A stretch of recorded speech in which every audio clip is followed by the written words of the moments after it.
Greetings. Jazzed up. Hi. Greetings, Lavender. Thank you, sis. Oh, did you see the title? Did you see the title? Mm-hmm. The long awaited conversation. Today is the day. I have been given guidance to speak on something that I am actually feeling like is the ISIS paper 2.0. Or shall I say the ISIS papers 2020, because that's when this started. Woo! I've been sitting on this one for probably 18 months. I do not speak unless alignment is present, because we can cause damage with information. And information is being weaponized and used to keep us chasing our tail, especially the healing journey. You will get lost in the journey of healing without guidance and certain tools that you use to help navigate this. And so today, I'm going to be talking about the womb space and the importance of protecting our portals. Ashe Mary.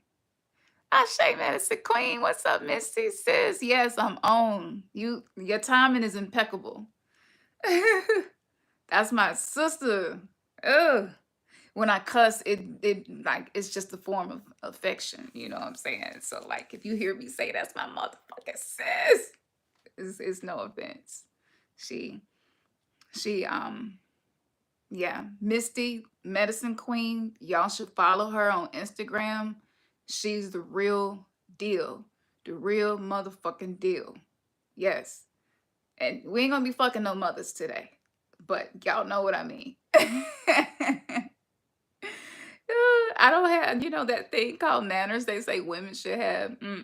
I am a womb man. It's deeper than that, right? It's deeper than people's version of how a woman should be, how a lady should be. Who the fuck dictates that? Like, no. I show up how I show up is authenticity, and there's power in that. There's power in me being a sacred rebel. I own this shit. I live this every day. We finna get it in. We finna get it in. Oh, we finna get it in. All right. So, first, let me say this. Did you watch the ISIS Papers by Frances Cress Welsing? Ashe to her. She opened up a very important conversation for us to understand the connection between sports and penis and vagina yoni worship, or lingam and yoni worship. And so this conversation is picking up where she left off. And I'm not comparing myself to her. I highly respect her, but this message, this ain't even about me. All right, this ain't even about me. This is about something so much deeper. So first, let me start by saying this. If you are a woman and you are going through the awakening, you may find yourself not wanting to have sex anymore, not in the way that you used to. And if that is you and you're listening to that, congratulations, you're protecting your portal. We have to protect our portal. And this conversation is something that really needs to happen, because on this planet, on this planet, there is a non-human force that has infiltrated the minds of men, the minds of the male component, and they're being called to go deeper. They're being called to heal for real. They're being called to go on a journey. See, baptisms actually came from the mechanics of a womb man, the waters that we produce. This is the baptism. This is the eternal water. It has an essence of immortality. So what happened with Henrietta Lacks was proof to the scientific community what the spiritual community has already known. And so, because of that, by creating marriage licenses, they basically used us to support their corporations that have been oppressing people. And what happens with a woman, I go deeper into this on Patreon because this conversation is already long. I don't want to make it longer, but what happens to a woman is that her body receives the energy of the male, and it travels up her spine, and it embeds itself inside of her brain. This is why some people can relate to this, I'm sure, whether it's you or somebody else.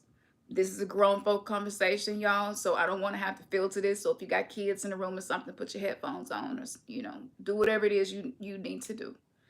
But what has been happening is we've been getting the spiritual sense screwed out of us.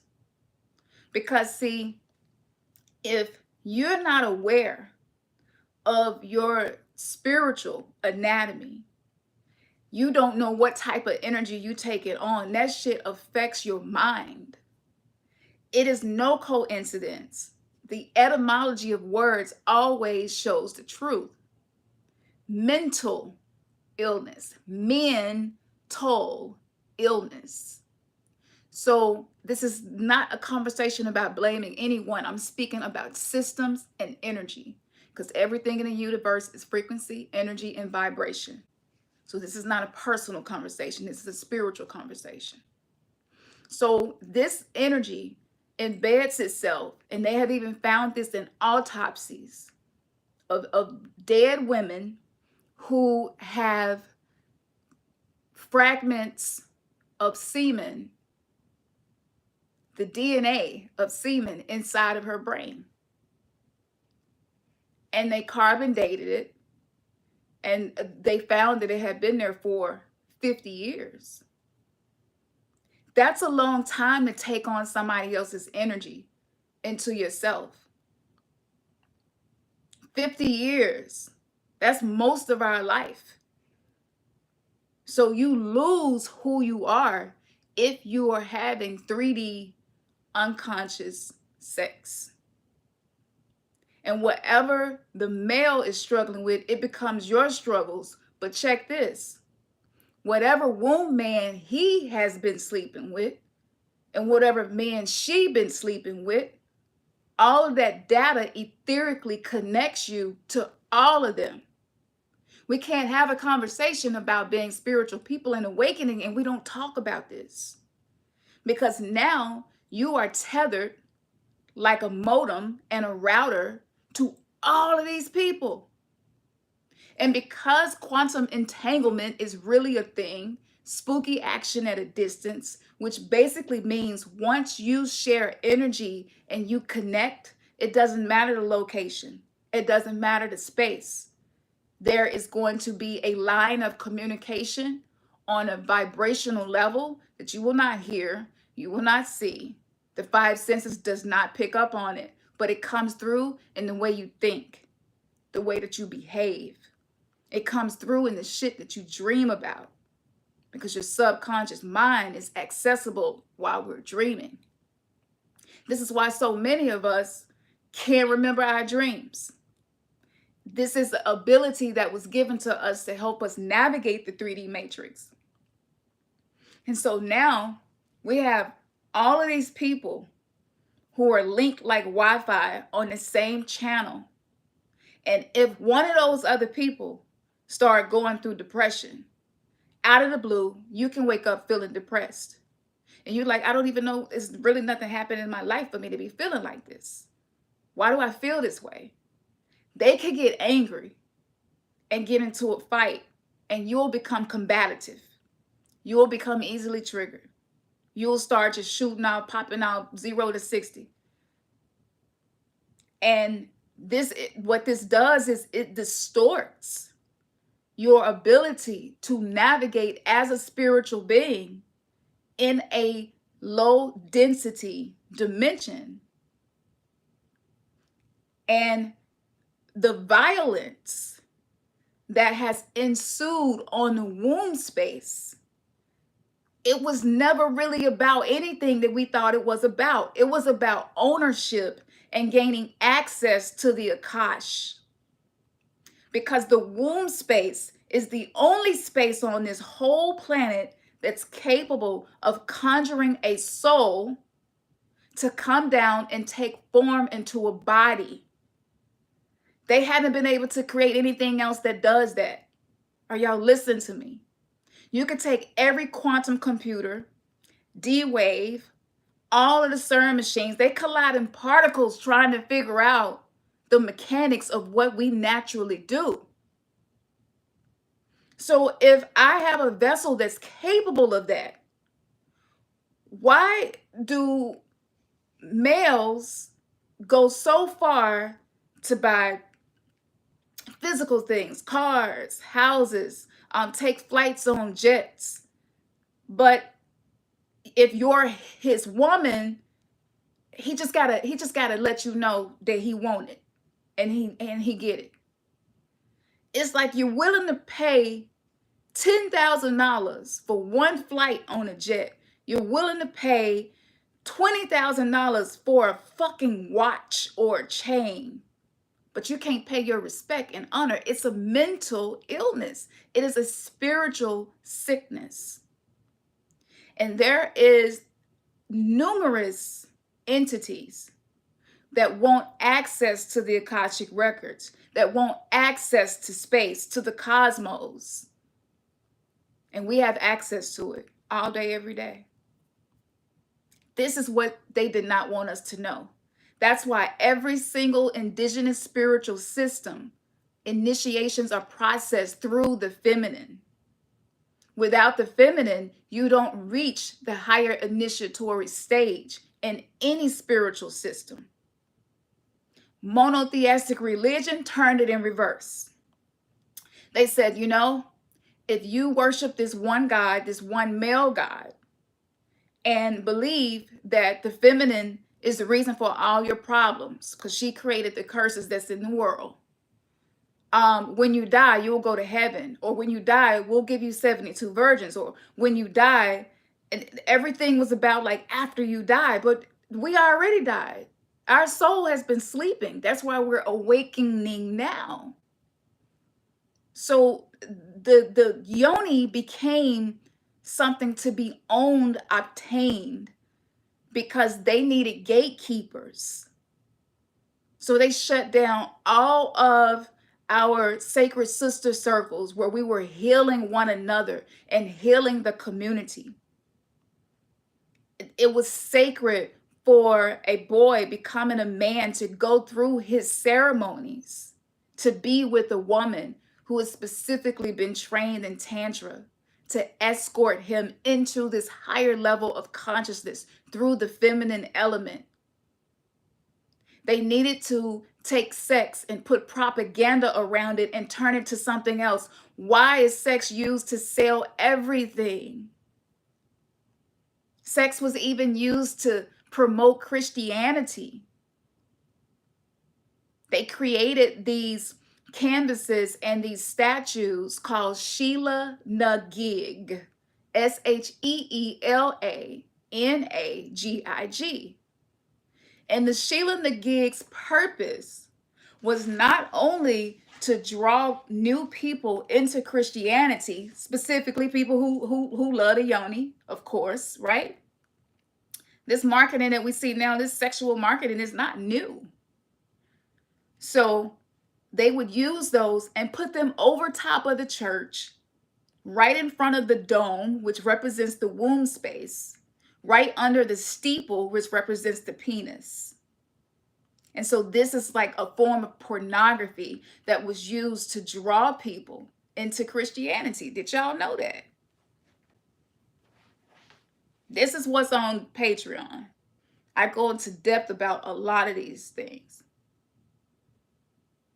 And so as they were using that to draw people, in many tantric teachings, the yoni is very protective And when the yoni is turned sideways, it has the exact same sacred geometry of an eye, the evil eye.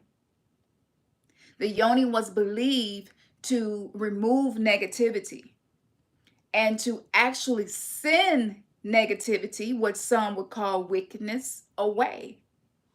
Did y'all know that? So what the monotheistic religions were doing, they were creating protection while they were carrying out this ritualistic form of brainwashing. This is what the hatred towards the womb is all about. The obsession with the chalice, finding the chalice, right? That held the blood. The obsession with the blood, period, represented the womb and its ability to create life. Now, a lot of males, when women work with me, one of the things that I say to them is, if you want to reprogram your mind successfully, you need a period of time where you are not being sexually active. And what usually happens is the male who she's in a relationship with feels deprived, cheated, rejected, abandoned, and neglected, and typically acts out. When I say act out, yeah, I mean tantrums, meltdowns, frustrations, all of that. And when I went through my own process of goddess initiation, because my first initiation was with Sekhmet. Sekhmet came in at the same time Mama Wata came in. And they told me, you have not protected your portal. Do you not know that your portal capacity to conjure a soul and create a body to give life, why wouldn't you protect that? And in my mind, I'm like, it's nothing to protect, because I didn't understand the significance of what I'm speaking about now.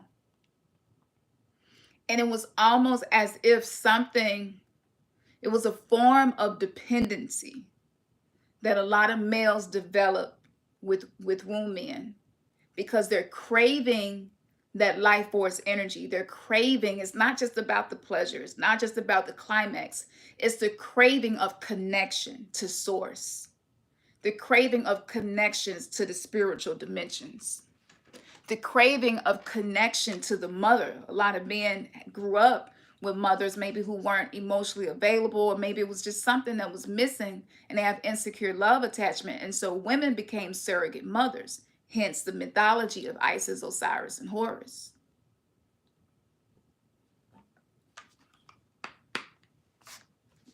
So what happened was, some women would stop in the middle of the process because the house just got chaotic.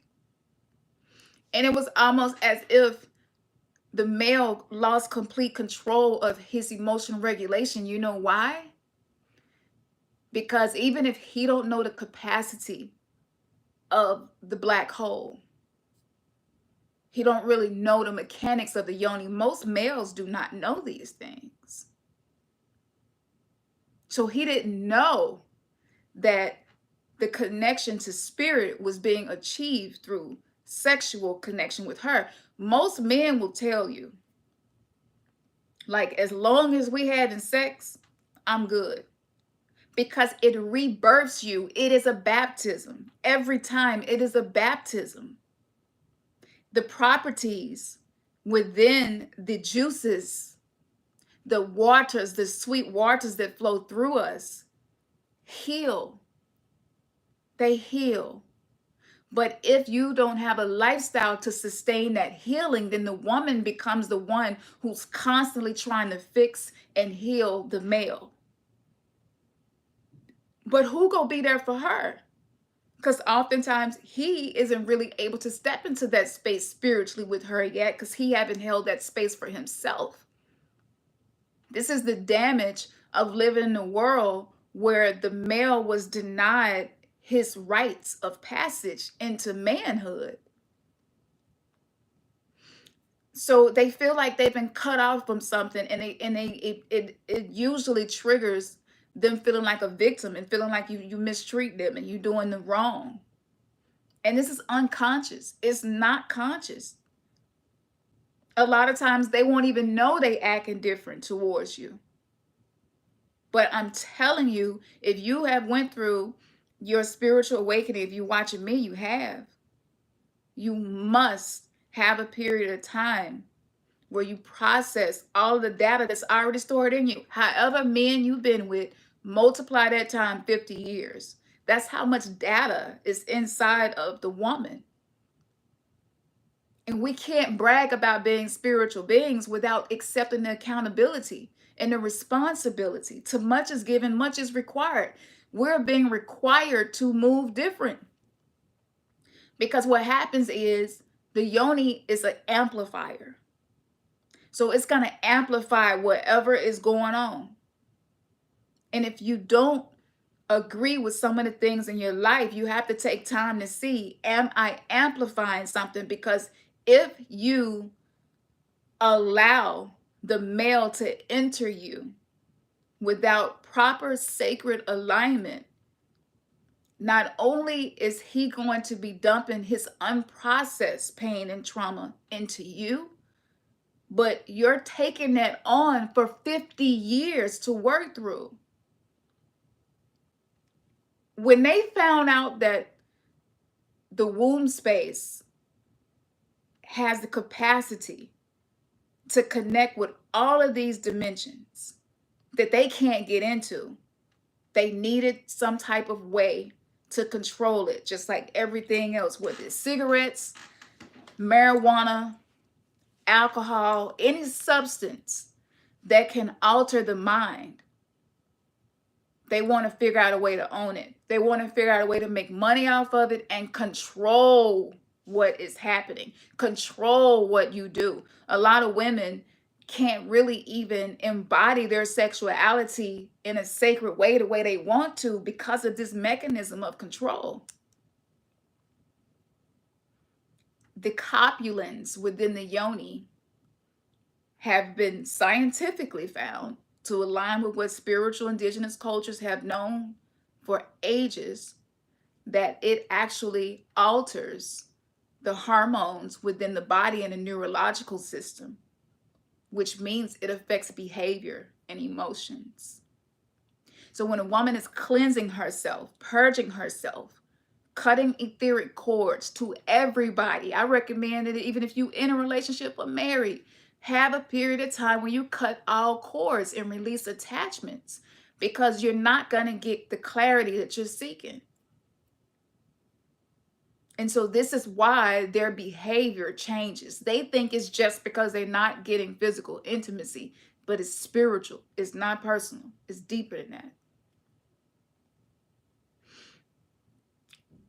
Francis Cress Wilson said that, getting the ball in the hole, like that's the goal, the little white ball in the pole and knocking in the hole, golf. Who is that a big thing to? And why? There's this obsession around these things. You need something? Okay. There's this obsession around these things. And so we're being called to detox the way that we have been connecting, because what we see happening in this world, do you realize that you project into the simulation? And the thoughts that you think the most create the vibration that you are in the most, which creates a morphogenic field, a quantum field of consciousness around you, and it projects out into your world, not just your reality. I don't care how small you feel. You have a quantum computer in your mind, and if you are a woman, you have literally the Akash space right between your legs.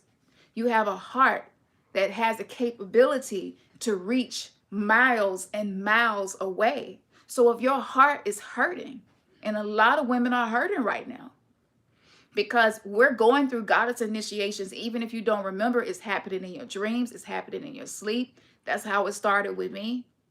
They were coming to pick me up and taking me to yoni clinics where that's all we did was ceremony and detox and plant medicine to purge these things from me.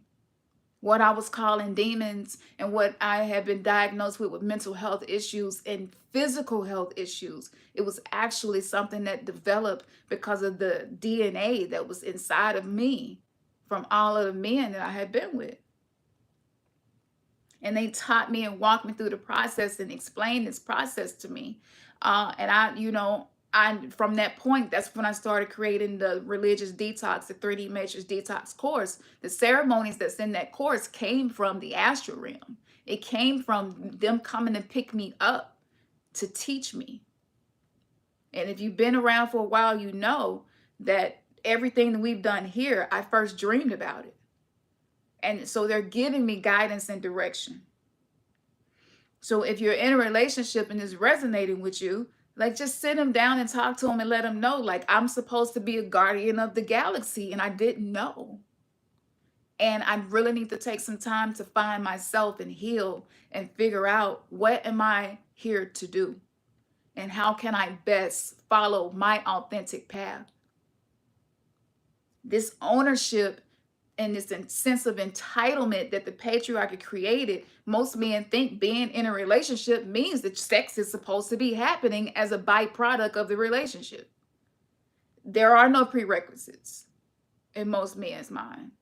Foreplay, but that's 3D matrix, that's third dimensional, lower dimensional, that's not sacred sexuality.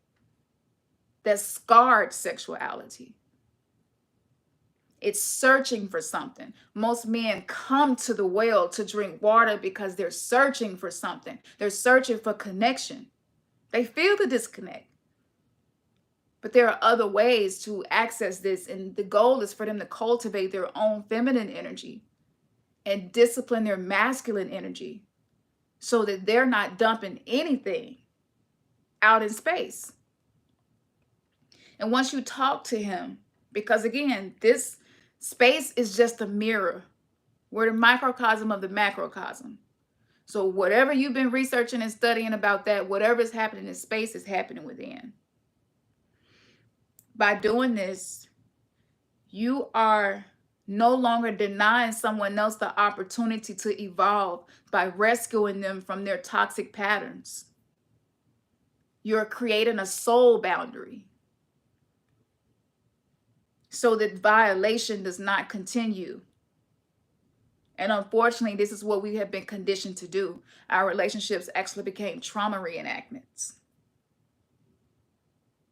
Anything we have been offering to one another in fear of being abandoned or rejected is pseudo love at best. It doesn't mean we can't reset our spiritual economy to be founded in love versus this codependency, because we absolutely can. However, the beliefs and the values that brought us to this point have expired. Once you release what no longer serves you energetically, many relationships will begin to heal themselves. You won't be trying to fix everything in your relationship. Can anybody relate to that? Our relationships to one another can heal themselves by us healing ourselves. Because the dominant vibration of fearless love for self will attract resonant careers, resonant relationships, friendships, and soul tribes. And you get a feeling that you don't get nowhere else when you interact. But this energy also reveals any illusions and any toxicity in your relationships.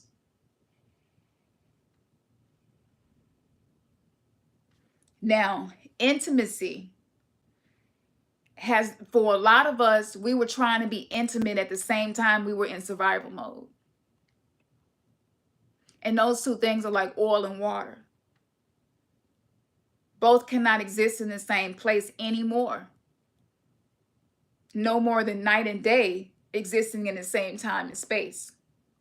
As long as we are in survival mode, our ability to bond deeply on a soul level, to be truly intimate with one another, is impossible. In the survival state, we become hypervigilant, constantly scanning our environment instinctively for any threats. This is when somebody can look at you a certain way and like within a microsecond, you already got a full story of what that look meant. Hypervigilance. And in the guidebook that I'm writing, it's called the Hypervigilante, because I'm taking every negative thing that has affected us in a traumatic way and turning it into something you can use to access your own spiritual power. So this means that anyone that trigger us will seem to feel like a threat to us, activating the ego to defend itself. Relationships have been established to survive in an unnatural world. We have been trying to build relationships while our parasympathetic nervous system is activated by the constant stress we experience in our day-to-day life. Men with undiagnosed PTSD have tried to date, marry women, and build families while feeling like they live in a system that's always trying to destroy them, to keep them broken, to keep them broke and in a state of oppression. To be a Black man in this world is to live in a constant state of repressed rage. And I'm paraphrasing that from James Baldwin. He was asked in a radio interview. And he said, to be a Negro in this country, to be relatively conscious, is to be in a state of rage almost all of the time and in one's work. Therefore, a man who has not healed, acknowledging his unconscious self patterns, behaviors, and cycles of thoughts, aware of the way he affects others, cannot reciprocate emotional purity and connection beyond the spectrum of rage, anger, and despair. So for a lot of males who haven't done this deep work, they don't really experience the varying degrees of emotions. According to the map of consciousness, all of these different emotions have a different frequency. They have a specific amount of hertz that it creates in your brain-heart coherence. So your quantum field is a magnet. And if your emotions are dysregulated and you don't really experience the positive, so that's the joy, access to bliss, serenity, peace, compassion, empathy. For a lot of males, this is very difficult to access naturally. They can fake it, they can try to mirror empathy, but it's a disconnect. You feel that there's a wall in front of the heart. And that's painful because the male is probably really, really trying to be empathic, compassionate, and connect. But again, this is spiritual. You have to do the spiritual work. This is the formula created by a non-human force, seeking to keep us as oil and water in our relationships. The foundation for an improved world can only be built after we have that harmony within ourselves. The structure of the family actually creates what we call our reality. Let's see if survival mode may possibly be the reason for your difficulties sustaining healthy dynamics in your relationships. And I'm going to give you, I got 15 symptoms. And this is just a snapshot of what's going to be in the guidebook.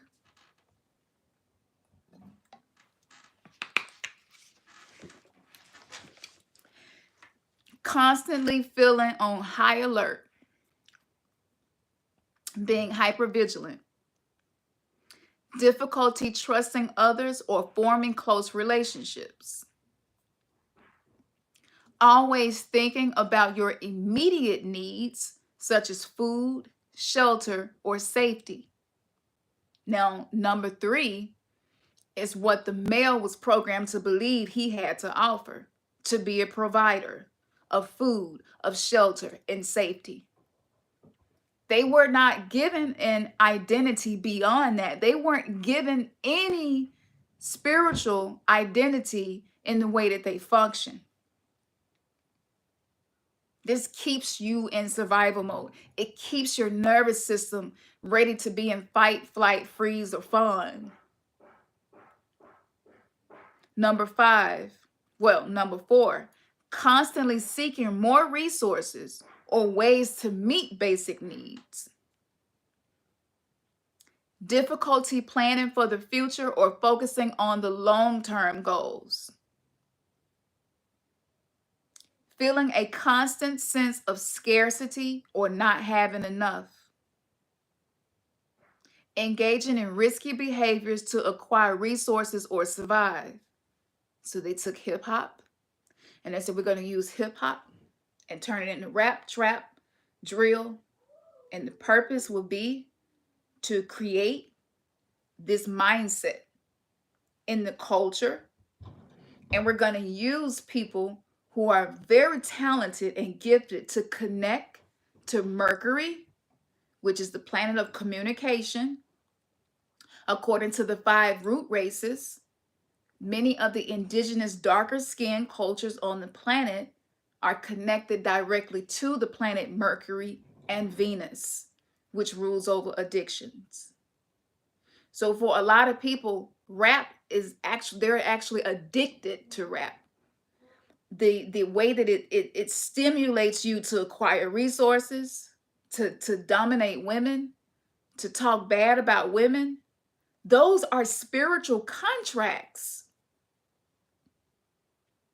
And if you're trying to bond with a woman while taking part in this, those are conflicting energies. That's oil and water. So there was a grace period because our consciousness had not raised enough and we could get away with it.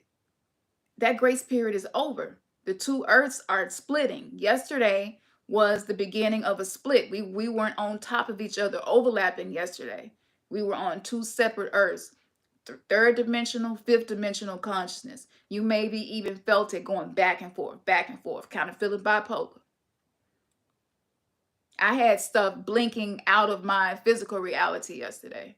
Like I saw a bug and I grabbed my shoe to smack it, and I promise y'all, that bug just dissipated.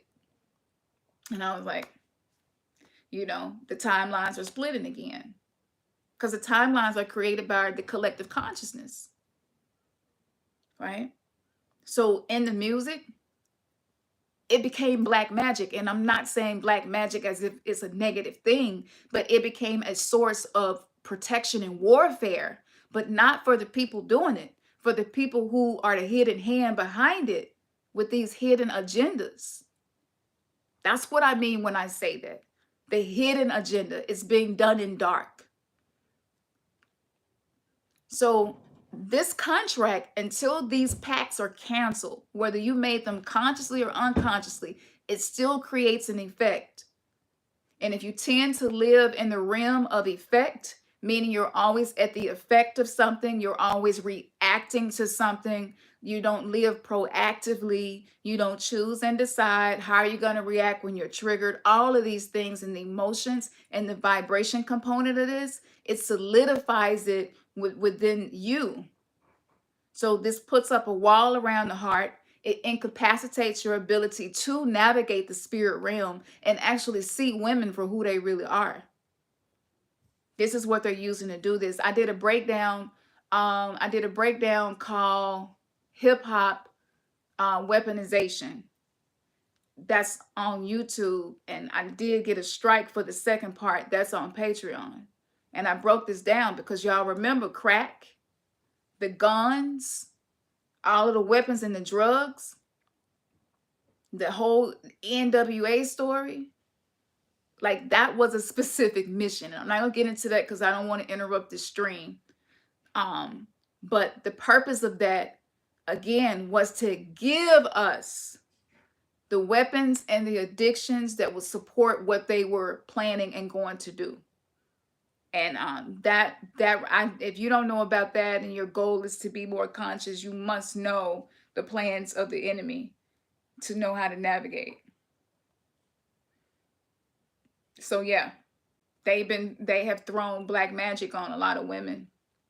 And that affects us. And when we have our children, it affects our children epigenetically. It becomes a transgenerational curse. So those of us who are actually called to be curse breakers have become curse sustainers and curse creators in our unconsciousness. And the penis has the ability to magnify and project energy. So this radiates into the dimensions that EU melanin has a capacity to reach. And that's about conductivity. This has nothing to do about, I'm not into the whole, at the time I was, but I'm kind of leaning away from just race-based knowledge and going more into, but what's the frequency? What's the vibration? What's the energy? So this permeates not just through our world, but through this whole universe. Music is a universal language. And so before souls incarnate here, if that music and those contracts have not been canceled, think about how many people buy these records and listen to this stuff and they pump it through the airwaves constantly. It creates a net, like a grid, a gate around the earth. And so it's like a filter that's not filtering out, the negative stuff. It does the opposite. Everything in this world is upside down, right? In reverse. So a lot of men who either are making this music or listening to it, they actually are doing harm to the womb man unconsciously. They're using their power to hurt instead of heal. And so because of this, we're not being allowed anymore to surrender our standards to a system of abuse. That's ultimately what it is. It's abuse. And they have glamorized abuse. But monotheistic religions did it first. The exact same propaganda. Whether the woman was the reason for the curse on the planet, the first woman, or these hoes ain't loyal. It's all the same propaganda to create these spiritual contracts. And unfortunately, a lot of men who are having daughters, their daughters are going to experience whatever toxicity they have existed in times 1,000. Because in the age of Aquarius, everything is amplified. It's mental energy. So sometimes they experience mental disease before they even grow up. You see how the system is created? So it's like reincarnation becomes forced reincarceration in the prison planet. The next one would be difficulty accessing or utilizing support systems or resources. Neglecting well-being due to prioritizing survival. How many people have worked themselves to death, literally worked themselves into illnesses? Feeling disconnected from emotions or being numb due to constant stress. I can relate to that one. Difficulty processing complex information or problem solving. They call it autism. And we can see that as well. Chronic feelings of fear, anxiety, or depression. Withdrawal from social engagements, isolating oneself. I can relate to that. And there's a spiritual use for these things as well, but I'm going over some of the signs so that you can see if this is something that spiritually maybe you're being called to pay attention to so that you can address. Difficulty enjoying or finding pleasure in things. All of these things are signs of stress. Most of what we are experiencing now is stress-induced. Constantly feeling overwhelmed by the challenges or demands of daily life. Now, if you don't have a system to deal with these things, the relationship struggles will continue no matter what else you do. And so I'm going to give you all a few tips here. This is the masterclass that I'm going to be doing, so make sure that you sign up.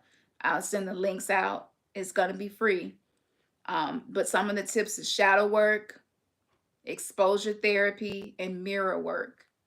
So I take personal development and I study these techniques, hire coaches to teach me, and then I integrate them with the spiritual teachings that I have gained. Now, I'm not gonna even get into I'm not gonna get into that one right now. That's a lot. But when you're feeling stressed with these things, I'll just say this: you will find yourself walking on eggshells. trying not to disturb the peace. The ego is fragile, and we all have a male aspect of our ego. That masculine fragility is the reason why the low tolerance for frustration, low tolerance for problems. You cannot pack all of this spiritual information on top of this stuff. We're doing more damage than benefit right now if we continue moving in this direction. And we feel it. We feel it. That's why probably no matter what you do, you still feel something is not connecting. Now here's a quote to spin this into a positive direction, because when you are absorbing content and it's only negativity, you're supporting the archonic system that feeds off of human suffering. And so we're not doing that, right? I'm here to help alleviate suffering and make the things make sense to seem impossible to change. I never met anyone who arrived in a healthy relationship without first being in a toxic one. Truest shit I ever wrote. So if you are experiencing your consciousness becoming more aware, your third eye opening to the toxicity, just know that that's a requirement to learn how to be in a healthy relationship without experiencing the opposite. We live in a world of duality. You can't experience the other. So anybody that you feel like is in a healthy relationship, they experienced a toxic one before that. When you actually look at this, you will see how much of a blessing the difficulties are brought into a reality by our past and present partners. So relationship difficulties is a blessing, because you learn what you don't want to be. You learn what no longer resonates, and now you can modify. You can make the changes that's necessary for your path, and this ultimately changes your future. You're changing your future in the present by acknowledging your past. When you acknowledge the toxic things in your partner and in yourself, you're actually using your past to benefit you to create the future that you deserve. Real time travel, metacognition, alchemy, transmutation, base metal to gold. In the chaos, we begin to seek clarity. In contentment, clarity will never be the priority. Let me say it again. In contentment, clarity will never be your priority. So if you are not content where you are, the gift that is offering you is to no longer be lost in confusion, because you will not seek clarity if you are content in every aspect of your relationship. In polarization, the desire for oneness and wholeness often becomes the path that we seek. That's important. We're living in a very polarized world. You have some people who are learning about fourth dimensional, fifth dimensional consciousness and how to actually shift your reality by becoming a more spiritual aligned being, where you have other people who only talk about the dystopian end of the world things. So it's just like you can sit back and see the black and white, right? This is polarization. And this is the way that they divide us so that we cannot move together in unity. A partner who has difficulties reassuring oneself will not be able to authentically offer you reassurance. This is a gift because the other person has the opportunity to learn how to reassure themselves. So if you stop, and I recommend it, stop giving reassurance so much. Allow your partner to evolve and grow without your hands being in that process. Honor their sovereignty. Yes, it's uncomfortable. Yes, it might lead to some disagreements, some frustrations, but that's okay. We can work with that. I'm teaching y'all how to work with chaos. Whatever we're not getting from our partner is a setup for a step up. These are automatic writings too. all of this that I wrote, I spent 6 7 hours writing, and this is what was coming through me. A wise person will begin to look within their own well for water instead of sending a bucket out into a dry well. The clever thing about that is you'll know when you're being called to be initiated into higher consciousness as a woman, to be a goddess and no longer operate as a woman with the standards of a woman and the values of a woman and the beliefs of a woman. The woman are the beliefs that we were handed, the assimilation, to acquiesce, to be dominated, to not trust ourselves, because submission means that you don't trust yourself. I got to submit to someone outside of me because I don't trust me. Right? And this actually enables your partner to not trust you too, because he's like, look, you're supposed to submit to me. I'm the head. And it's just like, yeah, but my heart and soul is communicating something else to me. And it's just like, if you follow that, you're considered to be rebellious.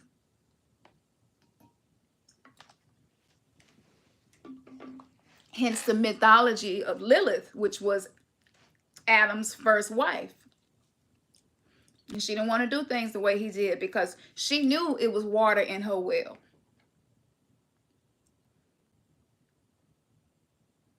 As soon as we decide to look into our own well, water appears. So let's say ain't no water in the well. You feel empty. You feel run down.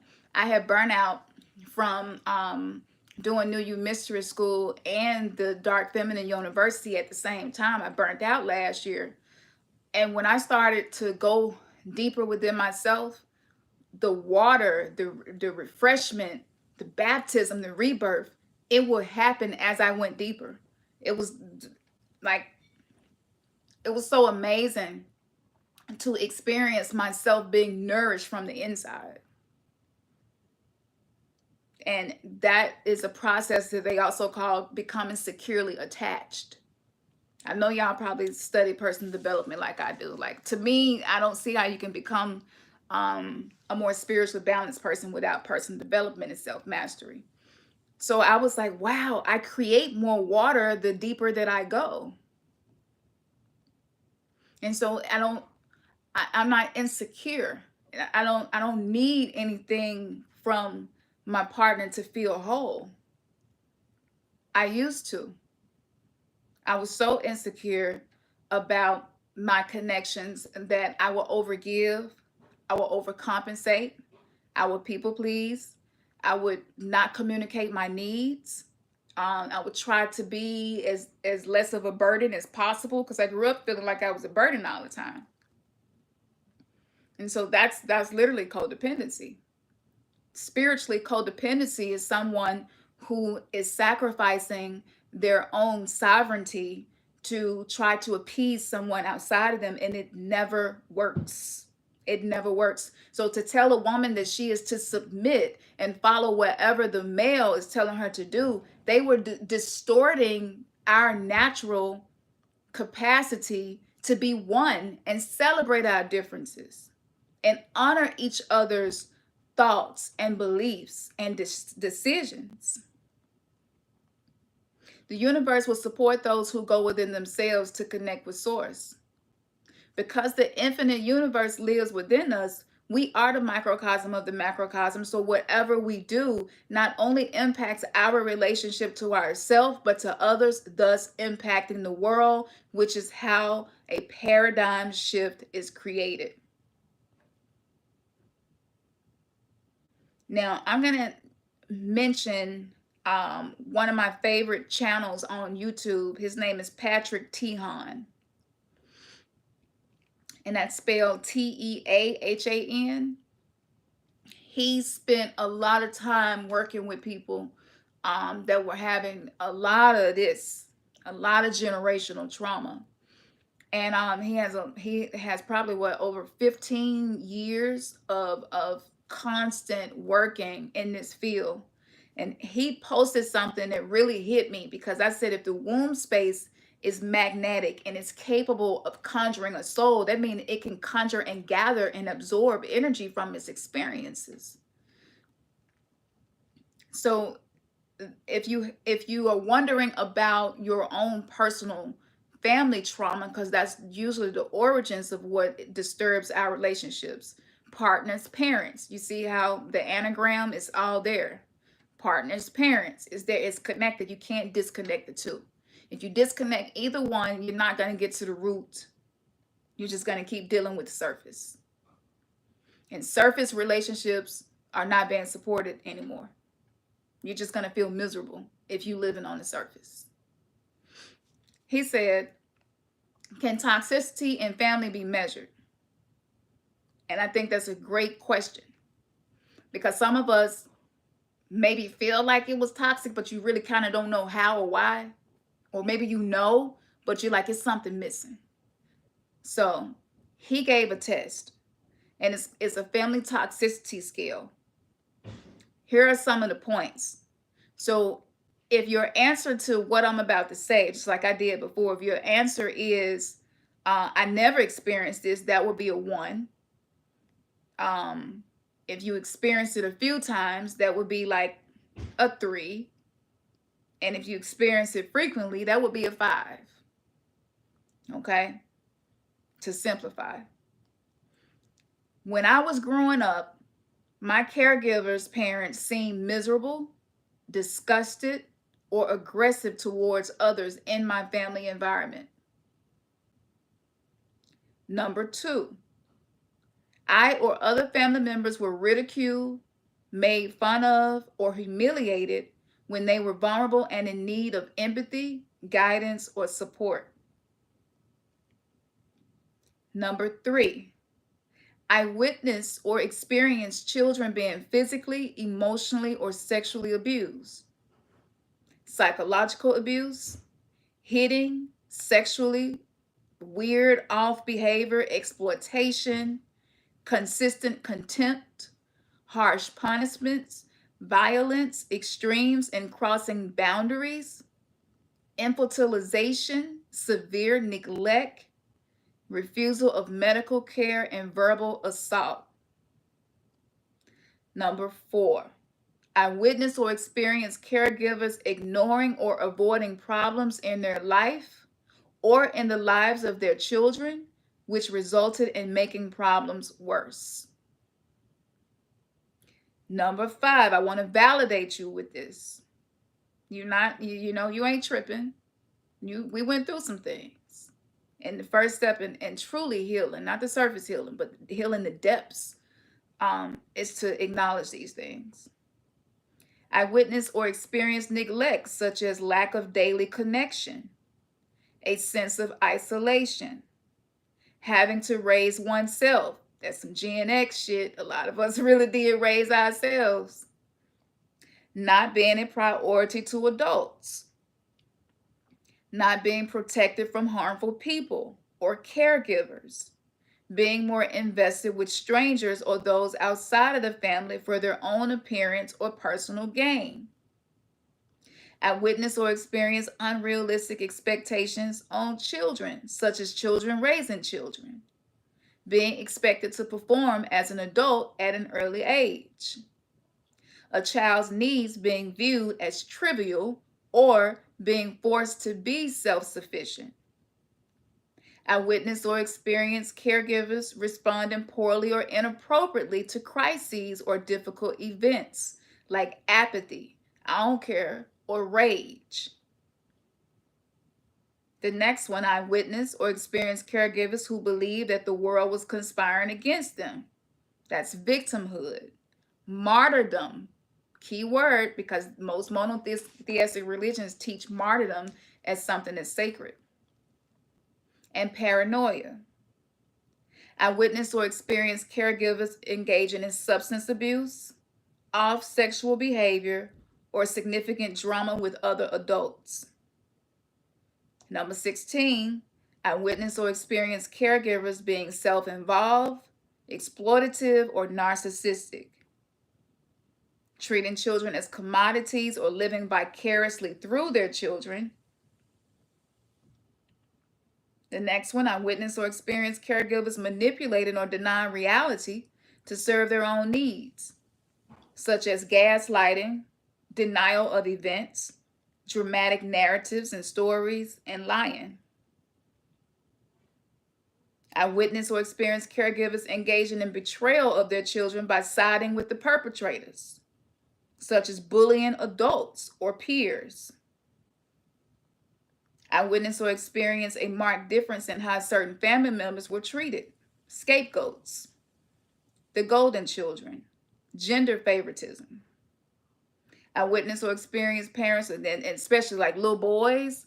Monotheistic religion, I believe, set the tone for this, but little boys was like a blessing, but a little girl was a curse. And so a lot of little girls were murdered and left out in the woods in the wild, because they felt like that's another mouth to feed that may also get pregnant and have another mouth to feed. So like if we're struggling the survival mode, then we're going to kill off the daughters. And a lot of times is what went down. The monotheistic religion supported it and basically said that it was godly, to kill newborns, to kill babies. And it's ironic that those same people aren't accepted, if they have an abortion. So it's like the God of these religions can kill babies, but the womb man, she cannot make that decision for herself. She can't decide if when she got raped and contracted HIV and she's already diabetic, she can't decide to not have that child. She must take a risk and have that child to be seen as righteous. Even if she die, it is what it is. It's sinful for you to make this decision. You're not cognizant enough to make this decision. Something is wrong with you. And I went through that myself. So boys have been considered a blessing for a long time. And even if this conversation was never said, because it permeates through the collective consciousness, there's this automatic identification with having a daughter as being a negative thing.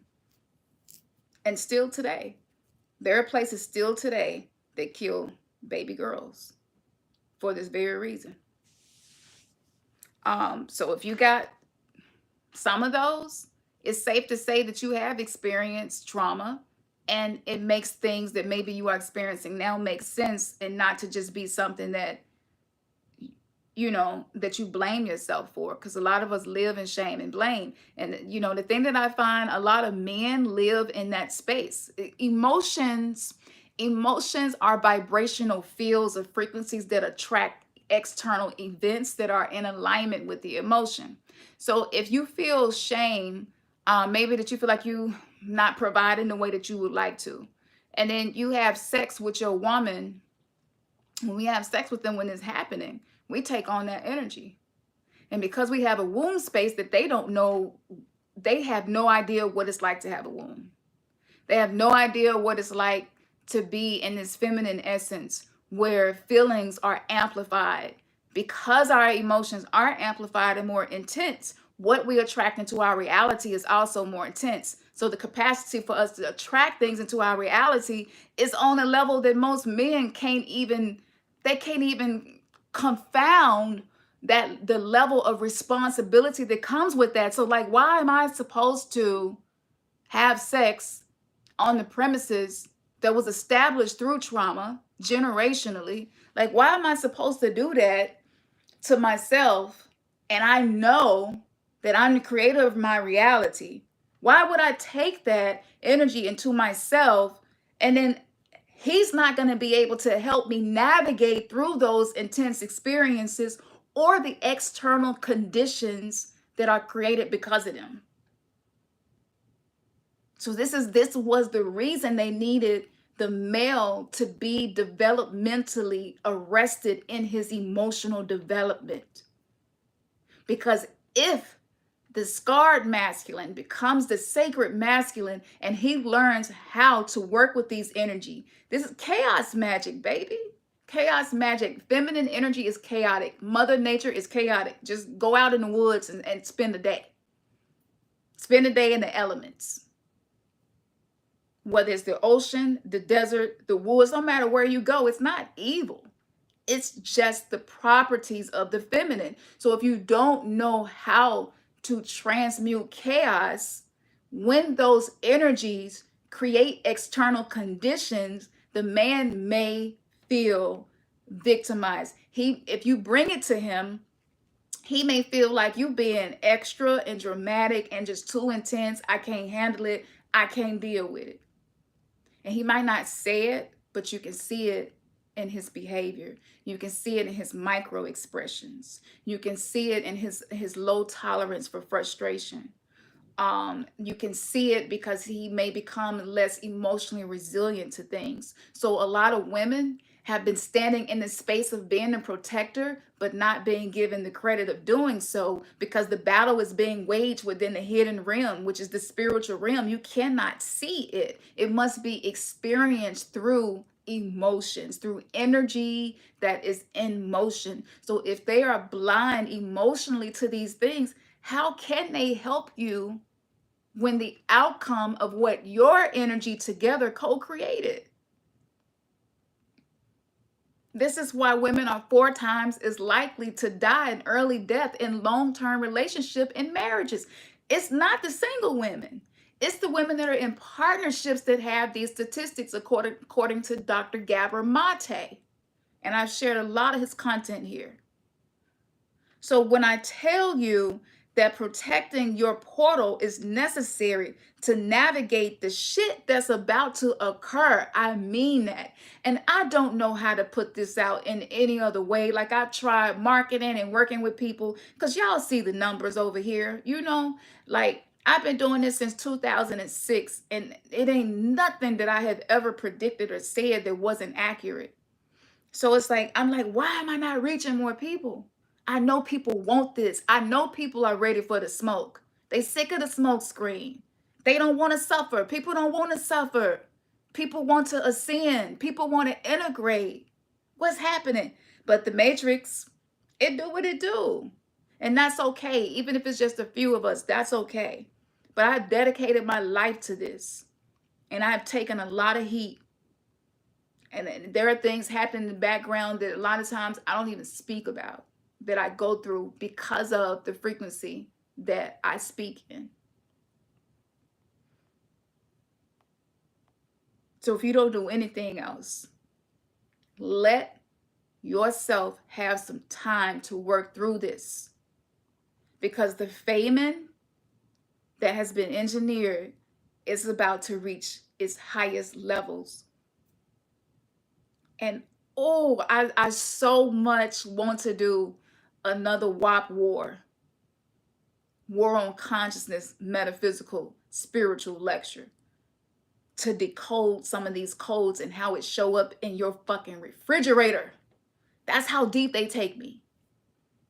Well, they'll give me a specific food like sugar, and they'll be like, oh no, you thought it was just to create cancer. And I'm like, yeah. No, baby, no. Sugar not only shuts down the immune system, but when the immune system is shut down, your parasympathetic nervous system is going haywire. So you're automatically going into fight or flight, freeze or fawn, which means if you consume enough of it, I think 19 grams per day takes you out into the realm where you're experiencing these frequencies. And I want y'all to understand something and understand this. Food is data. It's no different than the SIM cards in our devices. So when you put it in your body, the gut, which is the first brain, when you put it in the body, it is being assimilated and broken down, and it creates a frequency around you. High frequency foods expose these things to you. They open your third eye. They decalcify your pineal gland. Low frequency foods shut down the nervous system capacity to deal with the problems that they are creating, using us as their unconscious projectors. Because the way that we perceive things is usually through the filters of our traumatic experiences, until we do the work, until we cut the cords, until we are no longer etherically connected to the people who are not vibrating and resonating on the level that we desire. That's why we be depressed. That's why we be mad and sad and feeling lost in life. So men, Men that love sweet stuff, their nervous system has been abused for so long, they become numb. And what they think are emotions are actually them mirroring emotions. They're not really experiencing the emotion in the body anymore. This is what sugar stops, because your immune system is not just physical, it's spiritual as well. So if you're not being protected from external things seeking to pollute you, how can you feel protected and actually be a true peer protector? Because there's a fine line between being a protector and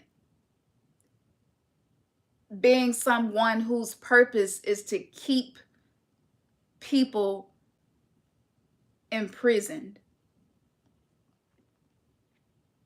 It's a fine line between security and incarceration.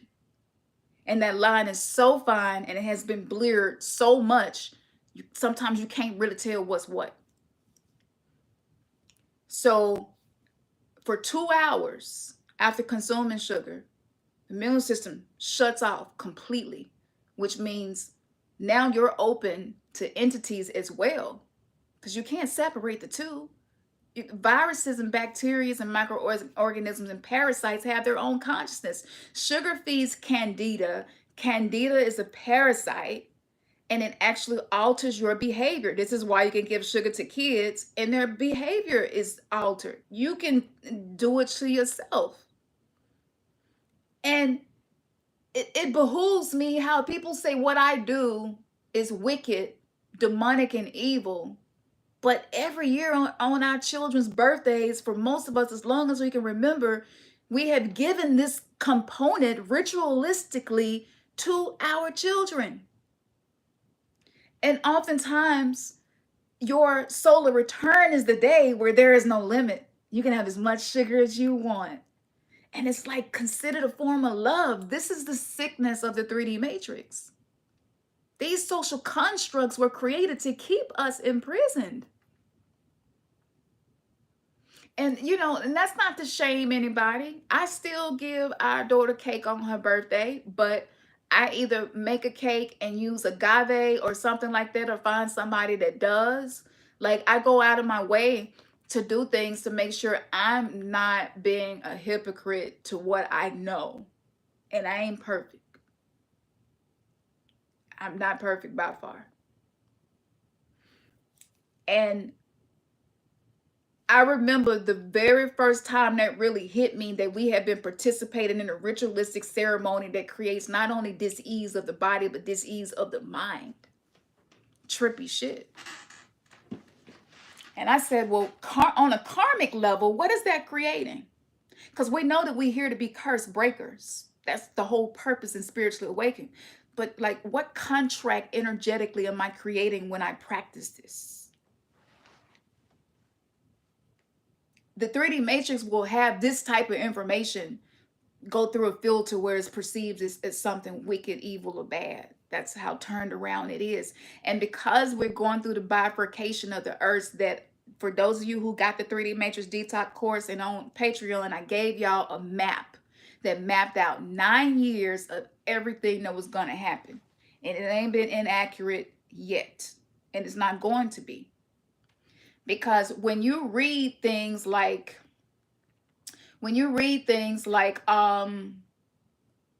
wheat in the last days and barley prices will be increased substantially, and people think to themselves, well, this book was composed in 1611, which means it has to be correct. So they're telling me what's going to happen before it happens so I can be prepared. Or are they telling you what's going to happen before it happens to make sure that it happened? It's called predictive programming. That's how hypnosis is done. If I tell you that I'm going to count down from 10, and when I do that, you're going to be in this different state of mind. If I can get you in a theta wave frequency to receive what I'm saying to you, it's more likely that it's going to happen. This is no different than a sugar pill given to people in clinical trials to see what impact it's going to have on them. Same thing. This is programming. So I can, I mean, it's so much more I can say about that. But this is how they created this construct. And this is the reason why it's unfortunate, and it's a lot of people that are not ready to receive this information yet. We don't all awaken at the same time, and all of us are on different levels of awakening, which is why I compare it to a locomotive. Like, we're all on the path of ascension. We're just in different carts and different spaces. So what you see when you look out your window may not be what I see when I look out my window. And some people don't have the same window seat that I do. And I got a lot of compassion for people because they are a victim to the same system that I was. When you start to detox the 3D matrix out of you, then what's happening in the 3D matrix doesn't affect you the same way. So for me, I wake up excited every day despite what's happening. Because I'm like, oh, I'm so grateful that I'm getting another opportunity to turn the shadows into super spiritual powers for people ready for this. Thank you. Thank you for giving me another opportunity to transmute trauma into triumph. Like, we're not taking no L's no more. We winning. We winning because we are awakening. And that's beautiful. So it's no matter what's happening, and we have been through our own natural disasters. I can get into the heart because that plays a role in your emotions as well. Anything that manipulates the weather within a human being. The weather within you is your mood, right? But if y'all want me to do the lecture, like I said, I said this before, I'm gonna need more people to show up and let me know and actually follow through to do it. Because this is sacred work, and it has to be approached. It has to be approached as sacred, because I would do you all an injustice if it wasn't. So I don't want to just give information, because intellectualizing this information will keep you stuck. You have to move past intellectualizing it and being able to actually embody the information. Ashe. Ashe, Vanita, I didn't know you was in here. Hey, love. Shout out to everybody who joined. I'm channeling and trying to work through this and move through this. I got about 2 more hours of content. So what I'll probably do, I may go live again, because I don't know if y'all feel it, but you're not on the same earth you was on yesterday. And I really want y'all to have success. I want y'all to move accordingly. But that test that I gave you, that scale, it will help you to soothe the critic inside of you. All of us have it. Okay? And there are 13 steps to performing an etheric cord cutting that actually resets your Akashic records. So before I say anything else, let me say this, because I don't want my device to die. But in 2019, I began getting codes coming through to be able to not only see and intellectualize the information, but to be able to create ceremonies that actually detoxed these things that have been programmed into our subconscious, unconscious mind, which creates 95% of your reality. Only 5% of your conscious mind, the 5% that we use of the brain, creates our reality. So it's just like, if your conscious mind, like, yeah, I'm awakening, I'm excited about this, da da da da da da. But if you got subconscious, unconscious stuff that's like, no, I'm not in support of that. You still got some beliefs that is like oil and water to where you're trying to go. And so no matter what you do and how hard you try, how much money you spend, how much time you invest, you won't see the outcome in your life. So I was like, I want to know how to get a breakthrough without trying to manipulate the surface. I don't want to change the veneer. I need to be able to go into the depths so that I could change from within. And so they gave me, it started off with 10 steps to cord cutting. And the first few steps are on Patreon already, where you use kale smoothies, apple cider vinegar, and a few other ingredients that's going to raise your vibration, decalcify your pineal gland to allow you to start to see the connections that some people still have access to you. Because if you have a womb space, anybody that you have gave entrance to that womb space, I'm telling you, when they say things like fuck your brains out, that's a real thing.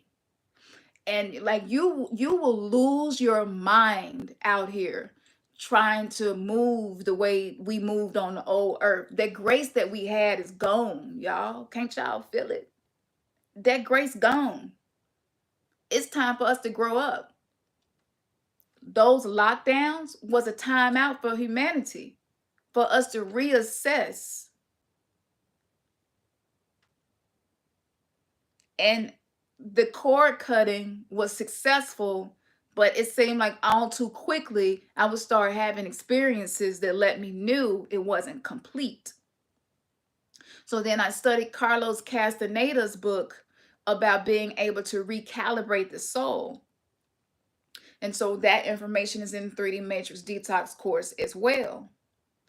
And after doing that, this is a process of you shifting and turning your head, because when you do this, it resets the eyes. You know, the eyes hold this perception and this information. So when you're going through a soul recalibration, we did the 13-day soul retrieval. I combined the Mayan calendar, the galactic harmonic frequency, your wave spell, and that information to create that. And I know if you knew, it's like, whoa, what you talking about? Like, just binge watch the videos and get on Patreon. It's just $1. If you ain't got nothing but $1, there's no reason for you not to, because we give Netflix money and we already know who they working for. But if you tap in to the information that I'm giving you, even Netflix becomes a tool of clarity. And a lot of this content that I create, it comes from Netflix. See, when you step out of the 3D matrix illusion, when you connect to the oracle energy, which is the energy of the Mama Wata, that's the energy of the Sibyls, which were the ones that they were getting these prophecies from to create their agendas. When you tap into that energy, we're talking about energy, you're connected. Telepathy has increased. So you got to move as if you know what you know. You can't move like everybody else. And ain't no going back. Once you awaken, there's no going back. So there must be some type of way that you're able to have spiritual hygiene to keep your sanity. I almost lost my mind. Spiritual awakening, I thought that was like skipping through daisies and sunflowers, meditating with crystals, chanting mantras, learning mudras, and it's just beautiful. And there is a period of the awakening where it is. But then there's also this void phase where everything that you have learned is pulling down everything that was weakening you on a subconscious, unconscious level. And now, not only do you see, but you feel the effects of what you're seeing. You got to know how to organize chaos. You got to get your house in order. That's your temple, baby. The third temple isn't a physical building like the first two were. It's us, it's you. We are royalty that has been disguised by our traumas. And a lot of us identify ourselves through the filter of our trauma. You know? And it's just like, you got to be able to deal with the fact. I remember our son had a basketball game one day, and we were in a small town. And in this small town, like I always pack food, but we were going for so long, and it's a lot of us. So, you know, we were going for so long, we had pretty much eaten up everything that I had packed. And we were so hungry, and I was like, oh my goodness, it was like, and I got to pick between, the best of two evils. You know what I'm saying? So it was like, it was a Mickey D's. I heard they doing the 1 cent burgers. That's a decoding in itself. And I might do that because y'all remember all of those cows that was found dead last year during the lockdowns. Mysteriously, all these cows found dead, and now they got beef for 1 cent. I think Wendy's doing it too. That's why I said, see, we can't have this conversation here. Y'all got to go get on Patreon. That's just, if you want the truth and you don't want to be caught up in these rituals of unconsciousness, you got to get on there. But we was driving through this town, and it was a Popeyes. So, and it was a KFC. So it's just like, we either go get the chicken with about 5 wings and 4 legs and 3 beaks, or and the biscuits that's made of gluten that can glue your intestines together, have your colon backed up. But at least maybe we can get some mashed potatoes, right? So I was like, we'll get some mashed potatoes. That's the lesser of all of the things that we know are toxic to us. And I had a moment, like some of the lines was real long. And I mean, it was people in Benzes, people in Lexus, people in really nice cars, Mercedes. And I was kind of confused. And I'm just like, these people obviously are doing pretty well in a material way, and this is what they choosing to eat where the line is backed up. I was just like, what? I couldn't understand it. And I had a moment where grief hit me, because it was like I'm looking for something for my kids to eat in a fucking desert, in a wilderness, where I know my choices, what they lead to. I know about human embryos, and I know. I know the spiritual ramifications of cannibalism. I know that MSG is a neurotransmitter that distorts the capacity of the mind to perceive information in the proper way, and it dysregulates the emotion, and your body goes into fight or flight, freeze or fawn. I know, but it's nothing else to choose. It was probably Walmart that was an hour away. So I was like, I go in and get some vegetables and some fruits. And it just, a grief hit me, because it's like, and this happened when we went to the fair recently too. It's like everything that's around me wants to take over my mind and create mind control and kill me and make me sick and make me emotionally disturbed and mentally unstable. And this is what I'm gonna have to get and feed to the children. Like, I had a moment sitting in that drive-through, and I had tears in my eyes, and I was like, this awakening shit ain't cute no more. This shit just got real on a whole other level. And what I did was a couple of things. Of course, I'm going to say, call on your ancestors, call on your Ori, your I divine self, higher self, call on your spiritual guides to be with you when you are consuming these things that you know are toxic, right? Of course, do that. But the old world system says just pray over it and it'll be okay. And it's kind of like saying, look, I know this is some borderline cannibal shit, but pray to the God who kills babies to make this okay. HEK. You don't know what that is? Go to Patreon. To make this okay. What? That creates mental disturbance alone. That creates mental illness. And most people don't know.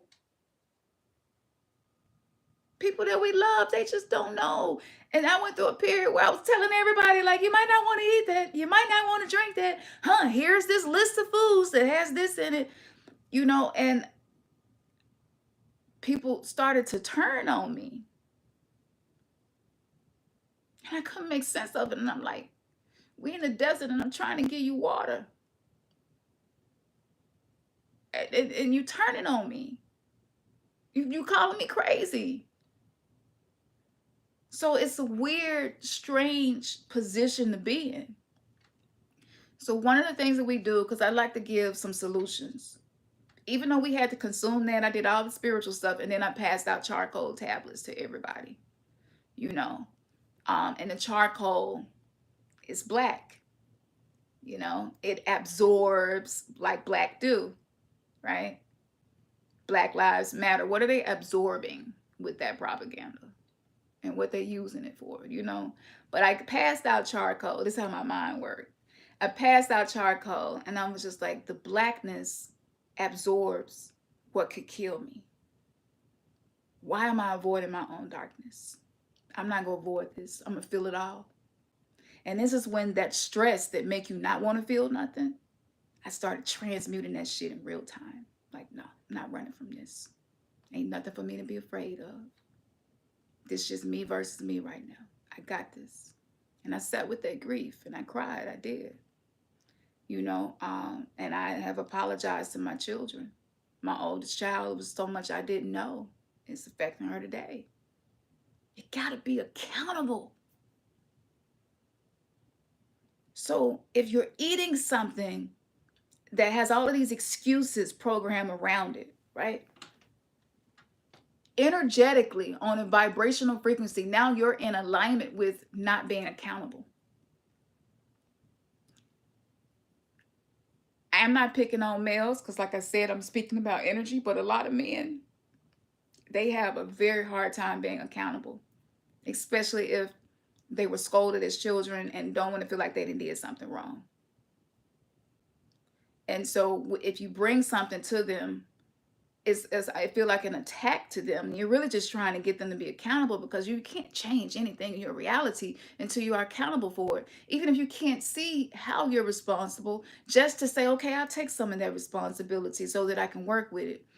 And that's been tough. That's been difficult because a lot of times if you are unaware of the way energy is affecting you and other people, yeah, you're going to struggle to be accountable. And that one thing alone is a relationship destroyer. Between you and your children, you and your partner, you and yourself, you got to be accountable. It's uncomfortable, yes, but you're strong enough to sit with it. And you become stronger when you realize it's not going to kill you. So I want to talk about why cord cutting, the some of the ways that we learned did not work.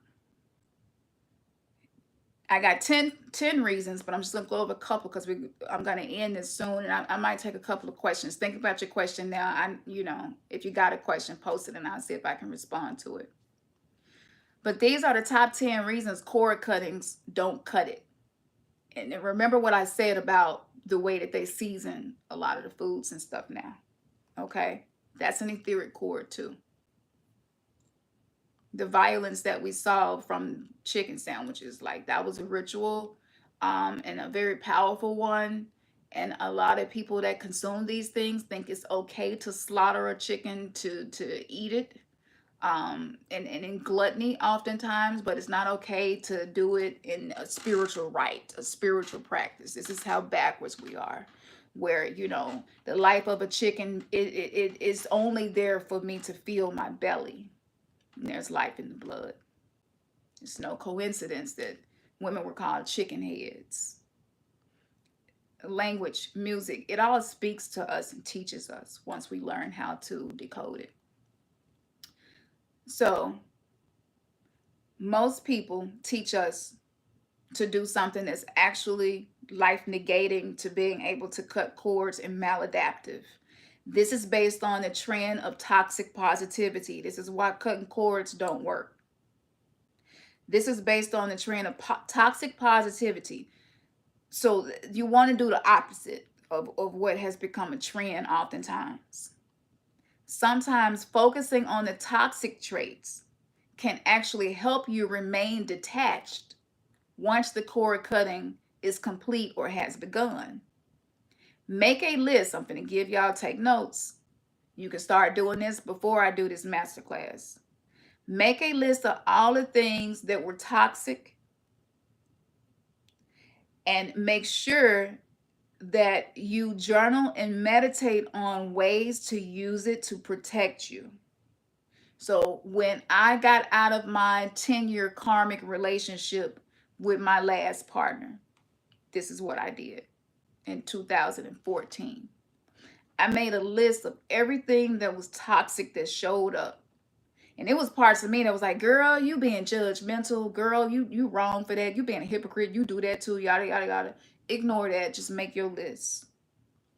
And what it will do is it will keep you from taking 2 steps back. No ex has ever had the benefit of me coming back. Once I'm done, I'm done. Because because I'm a high value woman. So my sense of self-worth is too high to take 2 steps back. But in order for me to get there, I had to purge him from my system, and I had to actually meditate on the toxicity so that, because a lot of times when it's toxic, like the sex feel really, really good when the shit is toxic. This is when you're in that lower consciousness, living in the lower chakras that are not balanced because of these traumas that distort the flow.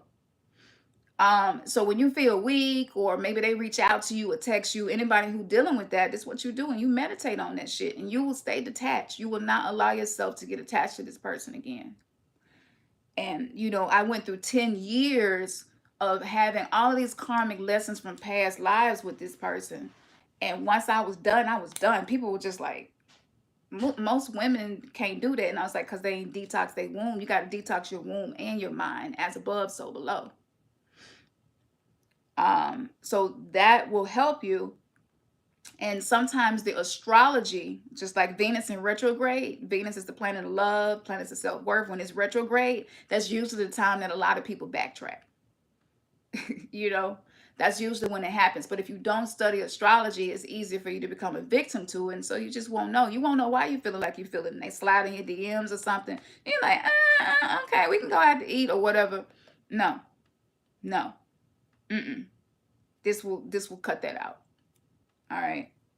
So once that list is made, it's going to free your mind up. It's going to clear space, right? You might have a moment where you're wondering, did I make the best decision? Especially if he was helping pay bills and stuff like that, which was the case. I had a period of struggle financially. And so sometimes in those periods, you're like, did I make the best decision? You want to know that you did. You got to know that you know, and this will help you to know. Now, you can keep this list and use it to meditate on it, or you can burn it, whatever resonates for you, or do both. But by writing it down, you're transporting the data from your subconscious and unconscious mind into another space outside of you. So you're cleaning up your temple. You're bringing order to your house. And this is going to free your mind up from thinking about them. Sometimes you just had dreams out the blue. You ain't really thinking about them, but you dream about them. This is proof of these etheric cords. See, when you got a womb space and you're powerful like this and you conjure energy, if you're running through somebody else's mind, they will pop up in yours too. That's always a sign that you need to do a cord cutting. And you got to make sure, and then here's one of the last mistakes that I'm giving this one. The reason why cord cuttings and getting rid of soul ties don't work usually. And don't make this mistake, because I had to learn the hard way. If you clear that space out of your mind, which is a quantum computer, you clear that space out of your heart, which is your throne, your access to the spirit realm. Nature abhors a vacuum. Okay? So if you don't fill that space with deliberate intention, some other parasitic energy will happily fill that space. And these energies are flowing through the ethers. They're flowing through the air now. And they hijack us. They hijack our mind. Anytime you drop into unconsciousness, you can be hijacked. So you want to make sure when you're clearing things out of your space that you're putting something else in it. I made that mistake, and a lot of times what replaces it, and this is all unconscious. This is all happening beneath your awareness. So this is why doing the 3D matrix detox ceremonies and rituals and mirror work and journaling prompts. Like, I take you through all of it. It helps you to expose what's down there in the void space. And so if you leave that space empty, what comes in is usually worse than what was there before. And this will manifest physically sometimes, and you'll get with somebody who's worse than what you was dealing with at first. And you're like, how in the hell did I let this happen? That's how it happens. And it may not be a person, it may be an addiction, a love addiction, somebody that you become codependent and attached to. It could be a job that you know you need to leave and you can't leave. It could be personality traits that you are getting rid of, but you ain't put nothing in its place. Nature abhors a vacuum. So don't leave the space empty. Okay. And in the next conversation that I'm going to have with y'all, I'll be talking about resentment, and that's how resentment is created. That resentment alone will attract and summon some of the worst things, and it could be years before you actually experience it. But it has capacity to do that, and that's another reason why cord cuttings don't work, because if you still feel resentful about some of the things that occurred, that's an attachment. Resentment is a sign of a cord that's still attached to the situation and the people involved. So in the next video, and this is probably going to be the master class, because I really need to do this in a protected space next time. I took a chance today with y'all with this one. I can't always control what come through as I'm channeling this information to you. So I don't want to, cause no more issues with this platform. But in the next one, I mentioned the ISIS papers by Francis Cress Welsing. In the next one, I'm going to be connecting space and why SpaceX was created and why they've been trying so hard to get out there. India and China was racing to land on the moon recently. I think India made it. Trying to get to Mars. The secret space programs, the secret space soldiers that they use in those programs, the soul exchange that occurs between different planets and different ETs, all of these things are connected to the womb space and its capacity to inhabit life. Hybrid beings are created because of these mixes. And so, as you can see, a woman, two entities in many different interdimensional spaces, she's definitely something to be obtained, controlled, and used. And this is the reason the patriarchy has so much of that construct within the belief system. This comes from the spiritual warfare that has been taking place beyond the realms of what we can see. As above, so below.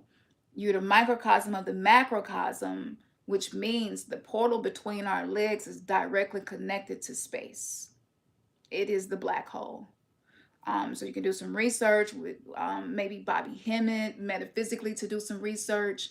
I would recommend you read the book called The Forbidden Female to get you up to speed, because I'm not going to be able to go slow. I kind of got to get us through this, because we got about 60 days for shit really be popping off like popcorn. And you want to be stable. You want to be grounded. You want to have your tools. You want to have your tribe. You want to have your resources to support you in that. All right. So I got about 5 minutes. Y'all, did anybody have any questions?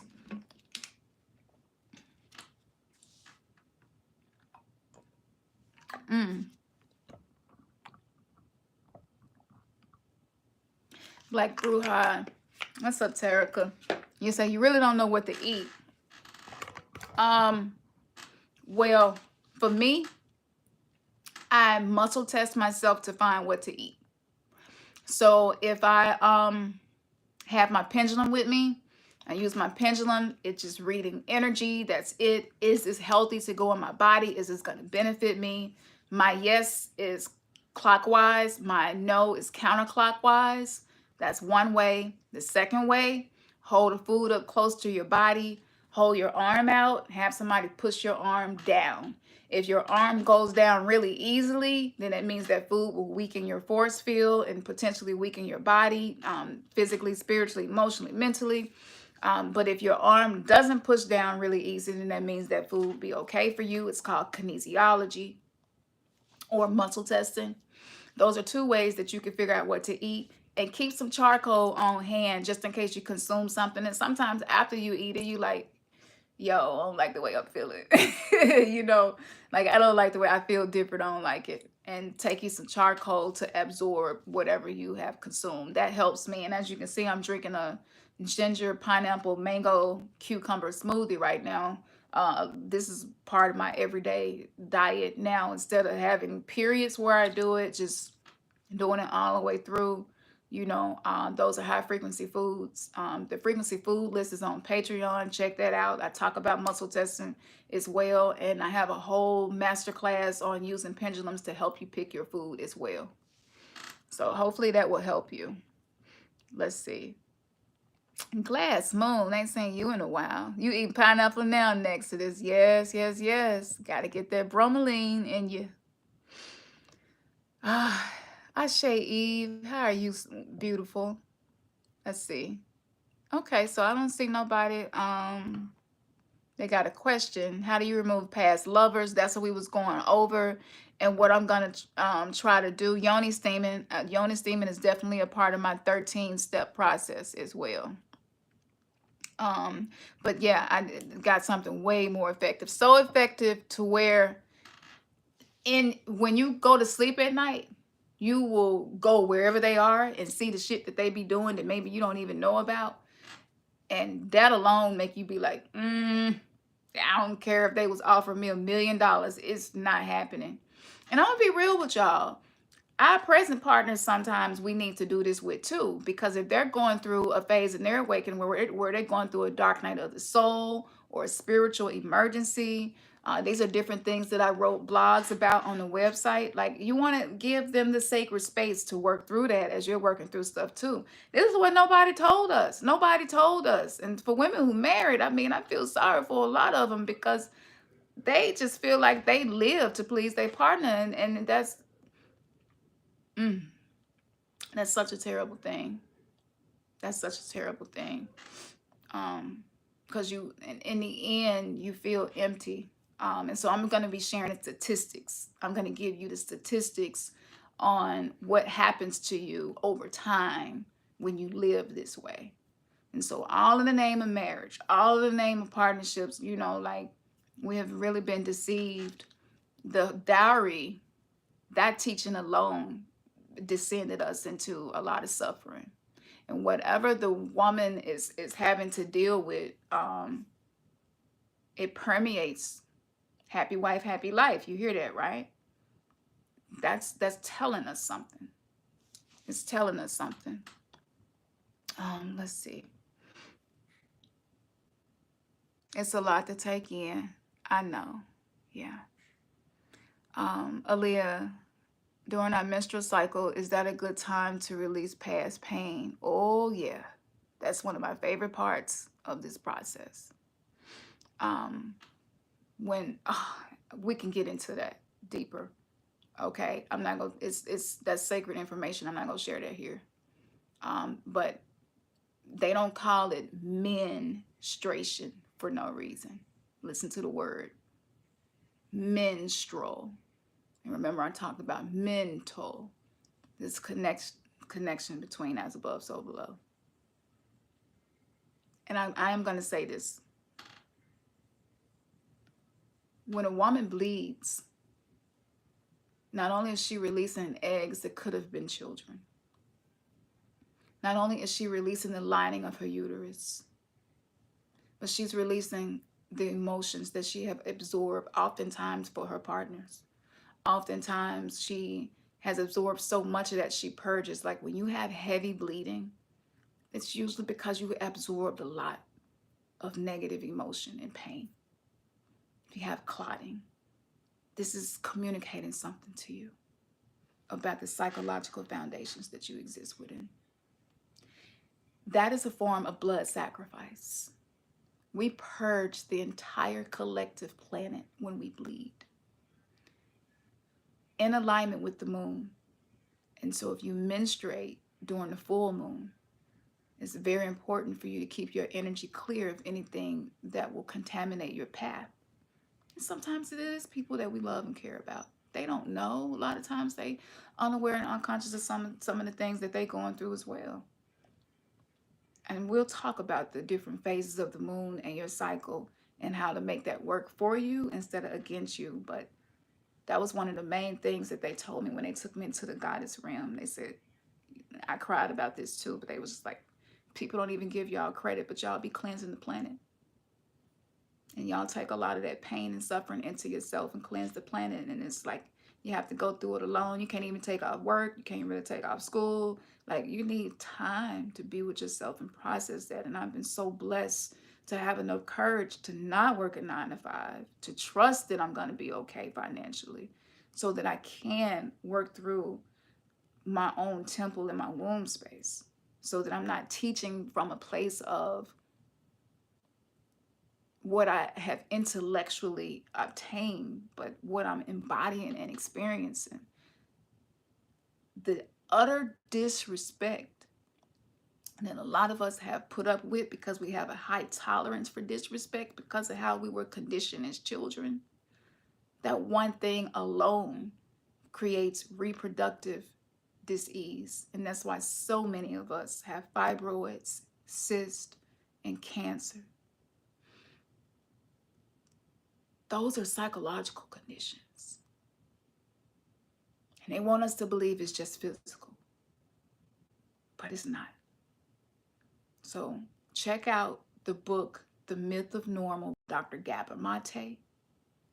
Check out the book, The Dark Moon, which is on Patreon, if you want to learn more. And another that I would recommend is, well, that's enough for now. I don't want to overwhelm y'all because I know I probably already gave so much information out, but this is what I've been sitting on, y'all. And I can really just stream through the Akasha on any topic, but the Akashic records is processed through women when they menstruate. And that one thing alone, I feel that we deserve honor. We deserve more space to work through whatever we're going through and to not have to try to keep up with a system that was established to drain us, keep us exhausted, burnt out, and just disconnected. All right. All right, so I'm going to get off here. Peace and love, y'all. Thank y'all so much for joining me. Like I said, the website is back up and working now. So just go, and it's just like the Ascension Library. So much stuff there. Use that because we got about 8 more days, and I'm going to be making a decision as to what direction I'm going to move into. It's been very financially draining to keep all of the data that's there, buying the space and the cloud storage and everything. It's been a lot. Prices are increasing for everything, so there will be some changes. So if you are really, really about going through this ascension process with information that is coming through the oracles, coming through the Akashic records, coming through the Sibylline prophecies, that's my blood heritage. So I invite you to that. And also, the Sacred Sister Circle tier is on Patreon.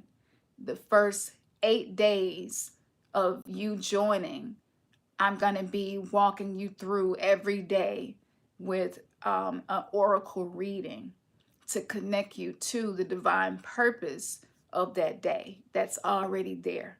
So you can go and get on there because that is the space that has been held sacred for us to meet. And I'm going to do a deep dive into these things.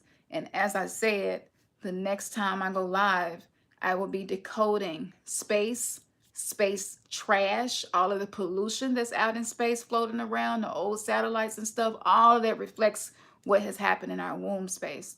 And also talking about the pollution in the oceans of Mother Earth, which is her womb space, and it's reflecting the work that we're being called to do. All right. And we got new music coming, y'all. I'm trying not to put in too much, but I have so much to give. So yeah, just connect. And the music will be on Patreon as well. Namaste, namaste.